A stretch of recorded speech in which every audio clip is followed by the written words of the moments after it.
आज के इस वीडियो में आपका स्वागत है। और आज हम बजाज हाउसिंग फाइनेंस के शेयर का फंडामेंटल एनालिसिस करने वाले हैं। ठीक है, हम आज ये जानेंगे कि जो ये कंपनी है लॉन्ग टर्म के लिए कैसी है, फंडामेंटल एनालिसिस करके। और इसके अलावा मैं आपको एंड में अपना कंक्लूजन भी बताऊंगा कि आपको इस कंपनी में लॉन्ग टर्म के लिए पैसा लगाना है कि नहीं लगाना है। तो इस वीडियो में पूरी तरीके से बने रहिएगा। तो बजाज हाउसिंग फाइनेंस, जैसे कि वो पता है, IPO आया था और बढ़िया परफॉर्म किया था। जिस कंपनी की मार्केट कैपिटलाइजेशन है वो 1,14,000 करोड़ कुछ है अप्रॉक्स। ठीक है, और इसका जो स्टॉक का PE है 66.2 है और इसकी ROCE है 6.43। तो ये तो इसके बेसिक्स थे। आगे हम जानते हैं, जैसे कि इनके पीयर कंपैरिजन में देखें तो सबसे बड़ी कंपनी है, मतलब सेकंड नंबर पे हुडको है जिसकी मार्केट कैपिटलाइजेशन 46,000 करोड़ अप्रॉक्स है। फिर इसके बाद LIC हाउसिंग फाइनेंस, फिर PNB। तो नंबर 1 पे है बजाज हाउसिंग फाइनेंस अपने पीयर्स में। इसकी मार्केट कैपिटलाइजेशन सबसे ज़्यादा है, हालांकि PE भी सबसे ज़्यादा है लेकिन मार्केट कैपिटलाइजेशन भी सबसे ज़्यादा है इसकी। ठीक है, तो पीयर्स में सबसे बड़ी कंपनी ये है।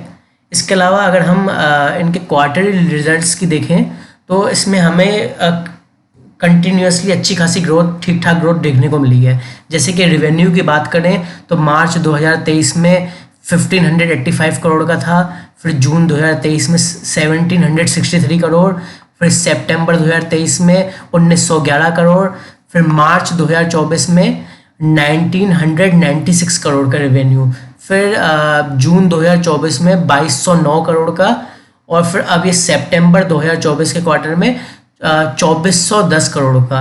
तो हमें क्या देखने को मिल रहा है, कंटिन्यूसली बढ़ रहा है ये, तो रेवेन्यू कंटिन्यूसली बढ़ रहा है, तो ये एक अच्छी बात है। इसके अलावा फाइनेंसिंग प्रॉफिट जो होता है इसमें आप देख सकते हैं, इसमें भी बढ़ती आई है। पहले मार्च 2023 में 416 करोड़ का था, फिर अगले क्वार्टर में इसके 536 करोड़, फिर 585 करोड़, फिर अप्रोक्स 498 करोड़, फिर 640 करोड़ जून 2024 में, फिर सितंबर 2024 में 718 करोड़।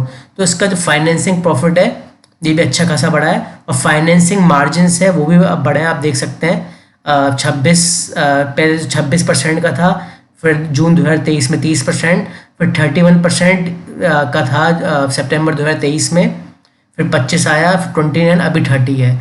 तो मतलब ये बहुत ज़्यादा ऐसा नहीं है कि इसका जो फाइनेंसिंग मार्जिन है गिराओ, सही चल रहा है ये भी।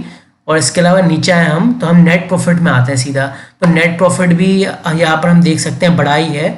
जैसे मार्च 2023 में इनका नेट प्रॉफिट था आफ्टर टैक्स वाला है ये 301 करोड़ रुपए, फिर जून 2023 में इनका नेट प्रॉफिट था 462 करोड़, फिर सितंबर 2023 में था 450 करोड़ अप्रॉक्स। ठीक है, फिर मार्च 2024 में थोड़ा घट के 381 करोड़ आया है, फिर जून 2024 में 483 करोड़, लास्ट में सबसे ज़्यादा अब तक का ये, अगर हम मार्च 2023 से कंपेयर करें तो अभी तक 546 करोड़। तो नेट प्रॉफिट कंपनी कंटिन्यू सबसे पहले तो नेट प्रॉफिट कर ही रही है क्वार्टर ऑन क्वार्टर। इसके अलावा बढ़ा भी है नेट प्रॉफिट। तो रेवेन्यू नेट प्रॉफिट के मामले में बात करूं तो कंपनी बढ़िया परफॉर्म कर रही है। और उनके नेट NPS देखें, मतलब नॉन परफॉर्मिंग एसेट्स देखें तो ये भी कुछ खास नहीं बढ़ी हैं।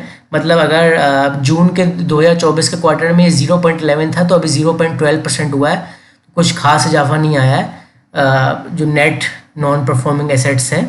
ठीक है, इसके अलावा इसके अर्निंग पर शेयर है, आप देख सकते हैं ये भी बढ़िया है, 0.66 है। पहले 0.62 थी इससे पहले वाले क्वार्टर में, इससे पहले वाले क्वार्टर में 0.57 थी।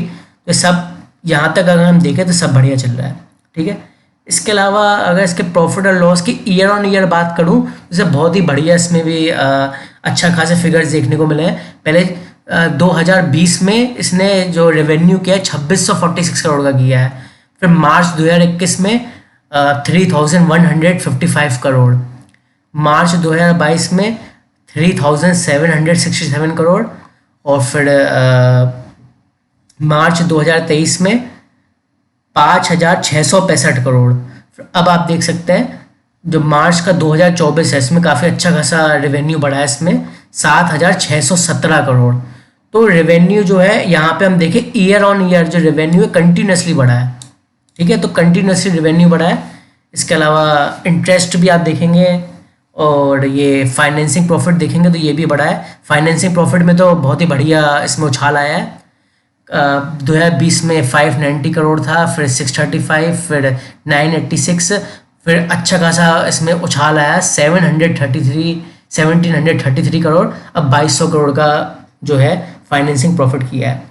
अगर मैं नेट प्रॉफिट आफ्टर टैक्स की नेट प्रॉफिट की बात करूं तो ये इसमें भी कंटिन्यूसली बढ़ा है। 421 करोड़, फिर 453 करोड़, 710 करोड़, फिर 1258 करोड़, फिर 1731 करोड़। तो ईयर ऑन ईयर बेसिस पे भी हम देखें तो इसका रेवेन्यू और प्रॉफिट बढ़िया बढ़ा है, और इसका अर्निंग पर शेयर देखिए सबसे ज़्यादा बढ़ा है ईयर ऑन ईयर बेसिस पे। मतलब लास्ट ईयर 2023 मार्च में 1.87 था अर्निंग पर शेयर EPS, और इसमें 2.58 है। ठीक है, तो ओवरऑल बढ़िया परफॉर्म किया है। जिसकी बैलेंस शीट आप देख सकते हैं, इनकी असेट्स एंड लायबिलिटीज़ वगैरह।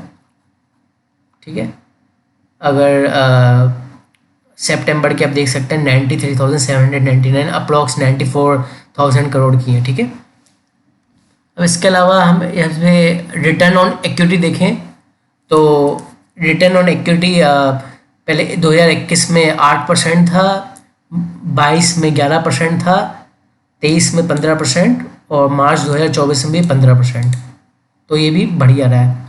शेयर होल्डिंग पैटर्न आप देख सकते हैं कि 88 इस वक्त 88.75% जो है वो प्रमोटर्स के पास है, जिसमें से बजाज फाइनेंस लिमिटेड मेन इनका 88.75% ये है, और बाकी थोड़ा बहुत जो है FIIs पे है 1.68%, DIIs पे है 1.83%, गवर्नमेंट ऑफ इंडिया पे है 0.11%, और पब्लिक पे है 0.63%। ठीक है, तो ये है।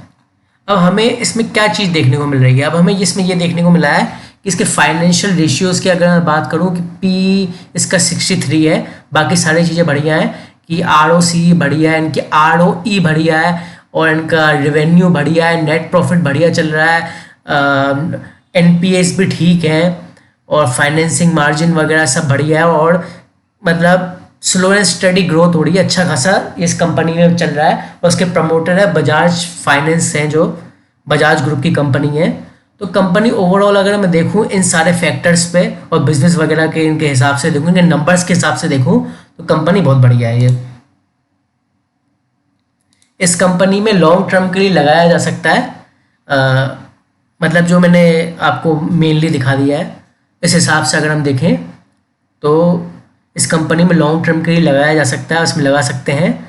लेकिन ये है, जब कंपनी को लगाएं, आप किसी भी कंपनी को हमेशा बोलता हूँ तो थोड़ा वॉच आउट करते रहेंगे, बाकी इन्वेस्ट कर सकते हैं इस स्टॉक में। मुझे मल्टी बैगर बनने की आने वाले समय में लॉन्ग टर्म के हिसाब से अगर हम देखें तो पूरी संभावना दिख रही है मुझे, क्योंकि कंपनी में मुझे कोई कमी खास ऐसी दिख नहीं रही है, कोई कमी दिख ही नहीं रही है सच बताऊँ तो। मेरे हिसाब से इस शेयर में लॉन्ग टर्म लगाया जा सकता है, एक बढ़िया कंपनी है। आज की इस वीडियो में इतना था, थैंक यू।